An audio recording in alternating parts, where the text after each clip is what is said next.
Assalamualaikum warahmatullahi wabarakatuh. Halo teman-teman, apa kabar? Hari ini kita akan membahas sesuatu yang sering kita konsumsi setiap hari, tapi mungkin jarang kita perhatikan detailnya, yaitu gula. Tahukah kamu, gula itu tidak hanya satu jenis saja. Ada gula jagung, gula pasir, dan juga stevia. Masing-masing punya karakteristik, kandungan, kelebihan, dan kekurangan yang berbeda.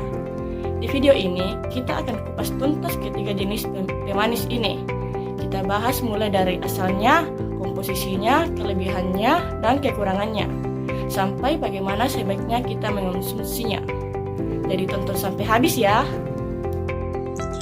Pertama, kita bahas gula pasir sesuai dengan namanya. Gula ini berbentuk butiran kristal putih yang berasal dari tebu atau bit gula. Proses pengolahan menghasilkan sukrosa murni, yaitu gabungan glukosa dan fruktosa, sehingga memberikan rasa manis yang khas. Gula pasir adalah pemanis paling umum dalam kehidupan sehari-hari. Kita sering menemukan pada minuman, makanan rumahan, kue, hingga berbagai produk olahan industri. Mari kita lihat komposisi rata-rata gula pasir. Yang pertama, sukrosa, sekitar 99,5 sampai 99% kandungan utama yang membuat gula pasir manis dan mudah dicerna tubuh. Yang kedua, air, 0,05 sampai 0,1%. Kadar airnya sangat rendah sehingga gula mudah disimpan dalam waktu lama. Yang ketiga, abu atau mineral, 0,02 sampai 0,2%. Kandungan mineralnya sangat kecil. Yang keempat, zat lain seperti glukosa, fruktosa, warna, dan lain-lain, lebih kecil 0,1%, hanya dalam jumlah jejak. Adapun kelebihan gula pasir, yang pertama, mudah ditemukan dan harganya relatif murah. Yang kedua, memberikan energi cepat karena sukrosa langsung diubah menjadi glukosa dan fruktosa dalam tubuh. Yang ketiga, serbaguna untuk memasak, membuat kue, dan minuman. Kekurangan gula pasir, yang pertama itu, konsumsi berlebihan dapat meningkatkan resiko obesitas, diabetes, dan kerusakan gigi. Yang ketiga, dapat memicu lonjakan gula darah, hiperglikemia, terutama bagi penderita diabetes. Yang ketiga, pemakaian jangka panjang dalam jumlah tinggi berhubungan dengan masalah metabolik seperti resistensi insulin. Selanjutnya, mari kita bahas gula jagung. Gula jagung adalah pemanis yang berasal dari pati jagung. Pati ini kemudian diproses hingga menjadi butiran kristal putih yang mudah larut dalam air. Karena sifatnya yang praktis, gula jagung banyak digunakan dalam industri makanan dan minuman, misalnya pada minuman ringan, makanan olahan, maupun aneka saus. Sekarang kita lihat bagian komposisinya. Hampir seluruh isi gula jagung adalah glukosa, yaitu sekitar 98-99%. Selain itu, masih ada maltosa dan oligosakarida sekitar setengah hingga 1%. Kandungan airnya sangat rendah, hanya 0,1-0,5%.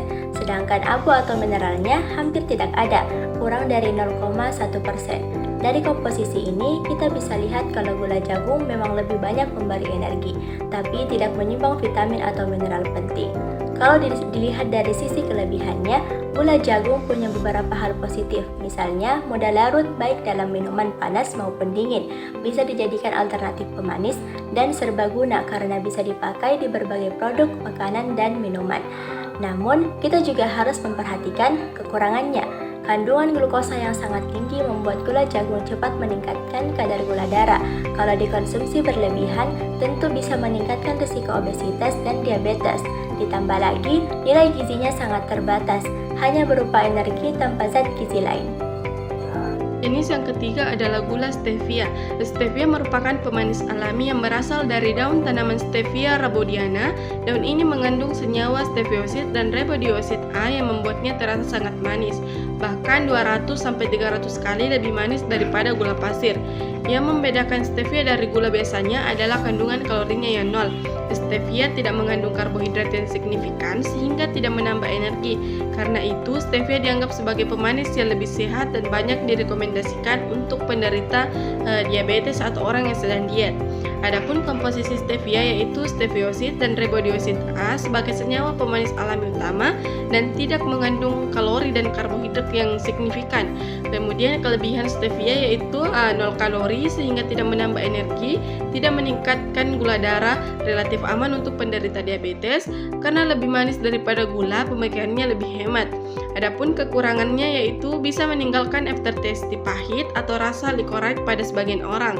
Tidak cocok untuk semua jenis olahan makanan, misalnya kue yang butuh karamelisasi, dan harganya relatif lebih mahal dibandingkan gula pasir atau gula jagung. Jika membahas pemanis, manakah yang paling aman untuk dikonsumsi? Gula pasir umum digunakan, tetapi cepat meningkatkan kadar gula darah dan beresiko jika dikonsumsi berlebihan. Gula jagung lebih mudah dicerna, tetapi tetap tinggi kalori dan kandungan fruktosanya juga dapat beresiko bagi kesehatan. Berbeda dengan stevia, pemanis alami ini tidak mengandung kalori, aman untuk kadar gula darah, dan baik digunakan dalam jangka panjang. Oleh karena itu, untuk pemanis yang lebih sehat, stevia merupakan pilihan terbaik.